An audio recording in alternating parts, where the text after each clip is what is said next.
Ahmedabad civil હોસ્પિટલમાં આજે 10મું skin donation થયું છે. ઘરે જઈને સ્કિન ડોનેશન મેળવવામાં આવ્યું છે હોવાનો ચોથો કિસ્સો સામે આવ્યો છે. સિવિલ હોસ્પિટલના પ્લાસ્ટિક સર્જરી વિભાગના વડા ડોક્ટર જયેશ સચદેએ વિગતો આપતા જણાવ્યું હતું કે રોજ રાત્રે 12 કલાકે સિવિલ હોસ્પિટલના સ્કિન બેંકના હેલ્પલાઇન નંબર ઉપર કોલ આવ્યો હતો.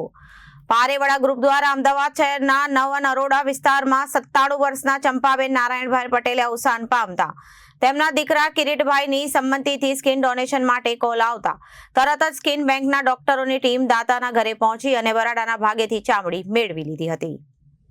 આ સાથે તારીખ 18/3/2025 રોજ સિવિલ હોસ્પિટલના બર્ન્સ વોર્ડમાં દાખલ એક દર્દીની સ્કિન બેંકમાં રીતે મળેલ ત્વચાનો ઉપયોગ કરી તેના ઘાની પ્લાસ્ટિક સર્જરી કરવામાં આવી હતી.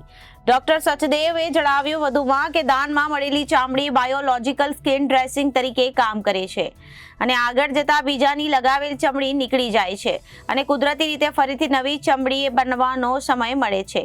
દાઝ્યા બાદ શરૂઆતના સમયમાં થતા શરીરમાંથી પ્રોટીન વહી જવાને તેમજ ચેપ લાગવાના કોમ્પ્લિકેશન્સને અટકાવી શકાય છે. સિવિલ હોસ્પિટલમાં અમદાવાદમાં સ્કિન કે બેંક ખુલ્યા બાદ અત્યાર સુધીમાં થયેલ 10મું સ્કિન દાન છે. તેમજ ઘરેથી મેળવેલ ચોથું સ્કિન દાન છે તેમ સિવિલ સુપ્રિન્ટેન્ડન્ટ ડોક્ટર રાકેશ જોશીએ જણાવ્યું હતું. બ્યુરો રિપોર્ટ જન આદેશ ન્યૂઝ અમદાવાદ.